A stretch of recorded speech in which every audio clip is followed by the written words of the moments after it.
Beneath the scorching Egyptian sun, where endless dunes whisper stories of time, lies a mystery older than memory itself. The Great Pyramids, majestic, silent, and eternal, stand not only as tombs of kings but as testaments to human genius and cosmic wonder. Yet, behind their golden grandeur hides a tale far more human, of sweat, sacrifice, and secrets buried deep within the sands. This is not the story of gods and pharaohs alone, but of the forgotten souls who built eternity, one stone at a time. Welcome to Secrets Beneath the Sands, the real life behind Egypt's pyramids. When we think of Egypt's pyramids, our minds often leap to images of powerful pharaohs commanding legions of slaves to haul massive stones under a merciless sun. Yet, that image, etched deeply into popular imagination, is far from the truth. The hidden workforce behind the monuments of eternity were not enslaved people, but a complex, skilled, and deeply respected community whose lives, labor, and spirit turned impossible dreams into enduring stone. Their story is one of pride, precision, and purpose, a reflection of a civilization that understood work not merely as survival, but as sacred duty. Beneath the royal tombs and the golden myths, archaeologists have uncovered entire villages, settlements of workers who lived, ate, slept, and built in the shadow of the pyramids. These were not prisoners in chains, they were craftsmen, engineers, farmers, bakers, and stonemasons, each with a role as vital as the next. They were fed with fine bread and beer, their graves adorned with artifacts that spoke of dignity and honor. They labored for something greater than themselves, a vision that connected the earth to the heavens, the mortal to the divine. The pyramids were not just tombs, they were bridges between worlds, and these workers were the architects of that connection. Excavations near Giza have revealed fascinating details of their daily lives. Thousands of workers lived in organized compounds, built close to the construction sites. Evidence shows they worked in rotating shifts, likely 10-day periods, before returning home to their families. The discovery of cattle bones and fish remains suggests they were well nourished, a sign that the state invested heavily in their well-being. Their diet was rich compared to the common peasant, an acknowledgement of their essential role. Hieroglyphic graffiti carved into the limestone blocks reveal names of work gangs that carried humor and pride, such as the Drunkards of Menkor or the Friends of Khufu. These were not the marks of suffering slaves, but of men who took pride in their craftsmanship, who wanted their legacy to be remembered alongside the kings they served. The coordination of such an endeavor required extraordinary organization. Every stone, some weighing several tons, had to be quarried, shaped, transported, and placed with astonishing precision. The hidden workforce operated as a well-oiled system of logistics, engineering, and labor management, centuries ahead of its time. Teams of haulers, builders, rope makers, and surveyors worked in harmony, guided by foremen and architects who mastered both mathematics and astronomy. It is believed that up to 20,000 to 30,000 workers were active during the height of pyramid construction, far fewer than the exaggerated legends of hundreds of thousands. Yet their efficiency, discipline, and unity made miracles of stone possible. This labor force was not only physically skilled, but spiritually driven. To the ancient Egyptians, work on the pharaoh's tomb was an act of devotion, a service to the divine order known as Ma'at, the balance between chaos and harmony. Building the pyramid meant ensuring that balance endured beyond death, that the pharaoh's soul could ascend to the afterlife and protect Egypt for eternity. Each swing of a hammer, each pull of a rope, was part of a sacred rhythm, echoing through the desert air. The workers were builders of not just monuments, but of cosmic order itself. Their sweat was sanctified by belief. Their medical care and social structure also reveal a society that valued them deeply. Archaeological finds show evidence of bone fractures healed properly, suggesting that injured workers received medical attention and rest. This contradicts the idea of disposable labor. Inscriptions and burial sites show that workers were honored after death. Buried near the pyramids they helped build, a privilege that symbolized their elevated status. They were not forgotten laborers. They were part of Egypt's eternal story. The seasonal flooding of the Nile played a crucial role in their mobilization. During the inundation period, when farming halted, thousands of peasants turned into temporary builders, transforming their agricultural skills into architectural ones. The same hands that tilled the soil now moved stones that would stand for millennia. This system ensured both employment and progress, tying the cycles of nature directly to human achievement.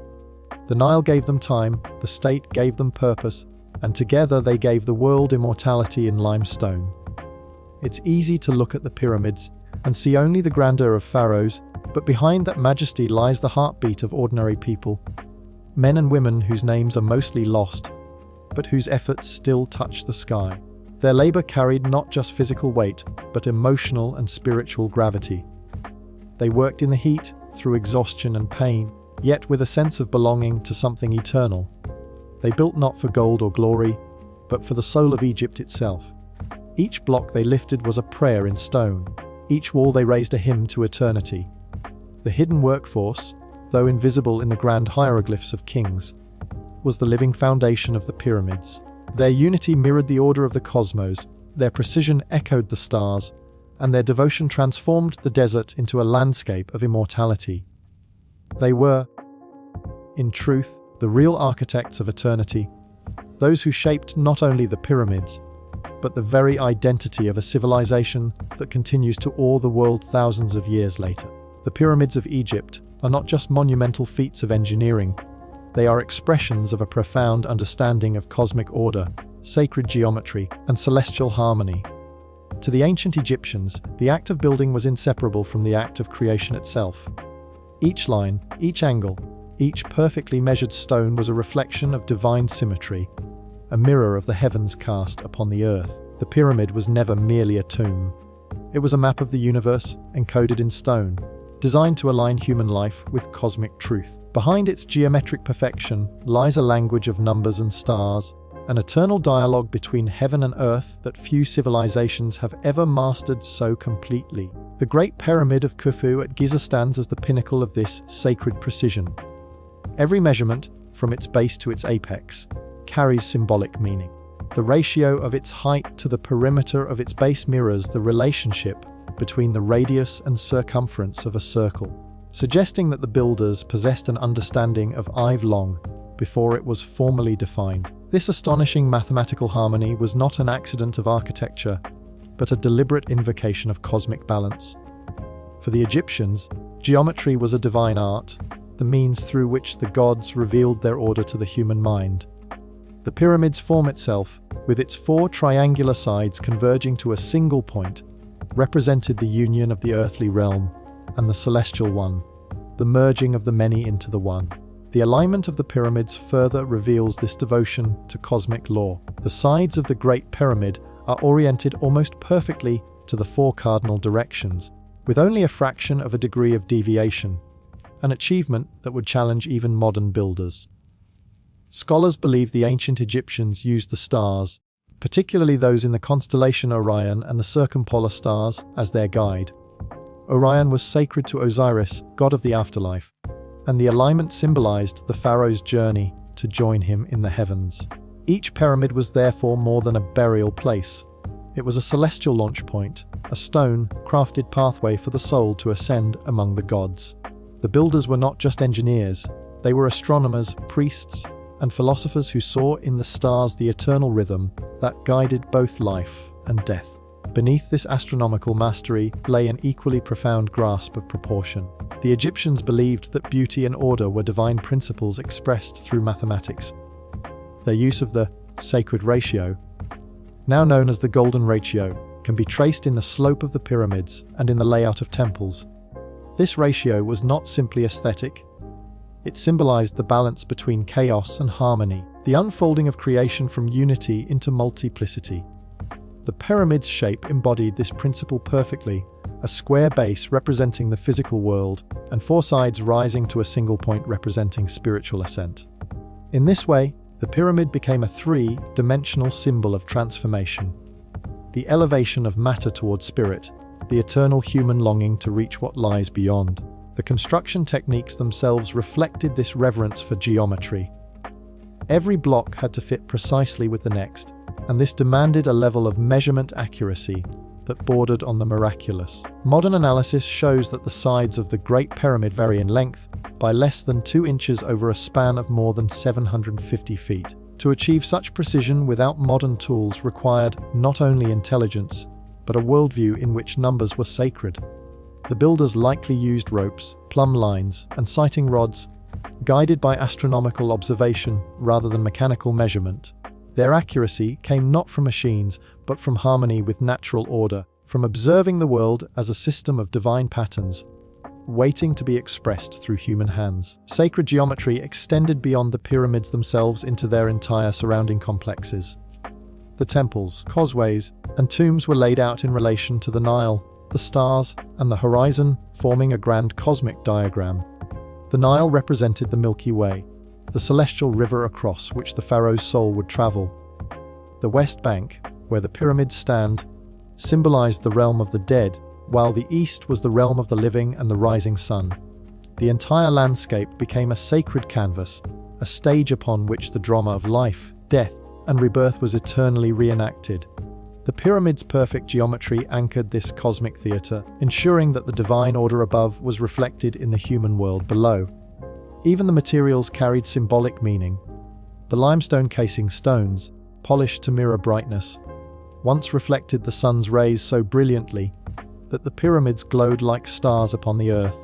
The choice of stone and the way it caught the light were deliberate acts of reverence to Ra, the sun god, whose daily journey across the sky mirrored the soul's own passage through time and eternity. To the ancient mind, geometry, light, and divinity were intertwined, each revealing the other's presence. The pyramid shimmered not only as a structure of stone, but as an embodiment of living light, a beacon connecting the mortal and the divine. Through this sacred geometry, the Egyptians expressed a worldview, both scientific and spiritual. They saw the cosmos as an ordered whole and the pyramid as its earthly reflection.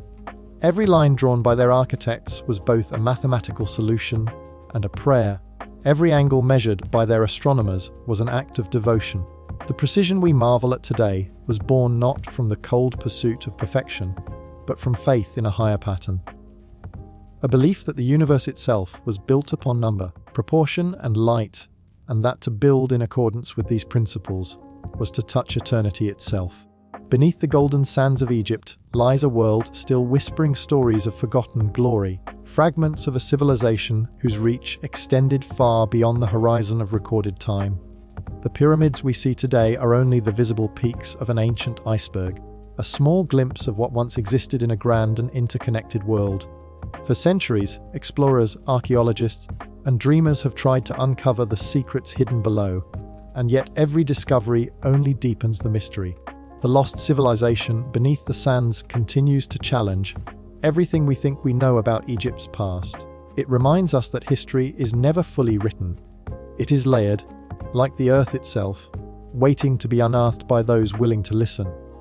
Long before the rise of the pharaohs as we know them, there were people who mastered the art of living in the harsh desert, understanding the rhythm of the Nile, the movement of the stars, and the unseen forces that shaped existence. Traces of these early builders and thinkers are scattered beneath the dunes. Tools, pottery, burial sites, and structures that predate even the earliest known dynasties. Some of these remnants suggest that Egypt's civilization may have evolved from much older and more complex roots than conventional history admits. Each new find pushes the timeline of human achievement further back, hinting at an age when myth and history intertwined, when gods and men shared the same language of stone and sky. Archaeological surveys using satellite imaging and ground-penetrating radar have revealed entire networks of buried structures near Giza, Saqqara, and Abydos. Hidden beneath layers of shifting sand lie ancient roads, storage houses, and perhaps even forgotten temples that once supported the life of the pyramid builders and their ancestors. These are not random ruins, they are the fingerprints of an organized society with engineering, governance, and spiritual systems that predate recorded writing. The sands preserve their silence, but the stones beneath them speak of planning, symmetry, and purpose. They tell of a people who understood the land as a living organism and built not in defiance of nature, but in harmony with it. Many scholars now believe that the Giza Plateau itself was chosen not only for its geological stability, but for its symbolic connection to the heavens. The arrangement of the three great pyramids mirrors the stars of Orion's belt, a pattern found in myths and monuments across multiple ancient cultures. This alignment suggests that Egypt's lost ancestors might have been part of a broader, global consciousness, one that saw the earth and sky as mirrors of each other. The question that lingers is how they came to possess such astronomical precision and architectural mastery. Were these skills developed in isolation, or inherited from a forgotten age of learning that vanished long before the sands began to shift? Beneath the surface, archaeologists have uncovered enigmatic shafts and tunnels, some stretching hundreds of feet into the earth. These subterranean passages, carved with haunting precision, may have served as spiritual gateways or hidden archives of knowledge. Some speculate that these tunnels connect to chambers yet undiscovered, places where the ancient priests preserved their sacred texts, tools, and technologies. The deeper researchers dig, the more they find evidence that the Egyptians were not merely building monuments for the dead, but constructing repositories of wisdom designed to withstand time itself. The pyramids were guardians of memory, and beneath them may still lie the most valuable treasure of all: the knowledge of who they truly were. Ancient texts such as the pyramid and coffin texts hint at this hidden lineage. They speak of the Zep Tepi, the first time, a mythical golden age when the gods walked among humans and imparted to them the secrets of the universe. To the Egyptians, this was not a legend, but a record of their distant origin. They saw themselves as inheritors of divine knowledge, custodians of an ancient legacy that had survived cataclysm and rebirth. Modern archaeology treats these myths as symbolic, yet each excavation seems to breathe new life into the possibility that Zep Tepi may reflect a real, though forgotten, epoch, an age of enlightenment erased by the very sands that now conceal it. Recent discoveries in Saqqara and Luxor have unveiled tombs and artifacts bearing unfamiliar inscriptions, designs, and materials not typical of their supposed eras. Some suggest connections to distant lands, implying that Egypt may have been part of an ancient network of civilizations exchanging knowledge long before conventional trade routes emerged. The symbols found on certain artifacts resemble those seen in Mesopotamia, the Indus Valley, and even Mesoamerica, hinting at a global dialogue far older than we once imagined. If true, this would redefine our understanding of how civilization itself unfolded, showing that humanity's roots are deeper and more intertwined than history books dare to claim. The lost civilization beneath the sands of Egypt is not just a matter of archaeology, it is a question of identity. It asks who we are, where we come from, and how much of our own origins we have forgotten. Every discovery pulled from the ground forces us to confront the limitations of our knowledge and the arrogance of assuming we have reached the pinnacle of understanding. The ancients may have known truths about the cosmos, consciousness, and creation that we are only beginning to rediscover through science and philosophy. Their monuments are not relics of superstition, but remnants of a wisdom that saw no boundary between matter and spirit, between earth and eternity. The sands of Egypt guard more than stone. They guard memory, myth, and meaning. As we continue to uncover what lies beneath, we are reminded that the story of Egypt is not a closed chapter of the past, but a living mystery still unfolding beneath our feet. Each grain of sand, each buried wall, each carved symbol brings us closer to understanding not just how the pyramids were built, but why humanity continues to seek the light that once guided those who built them.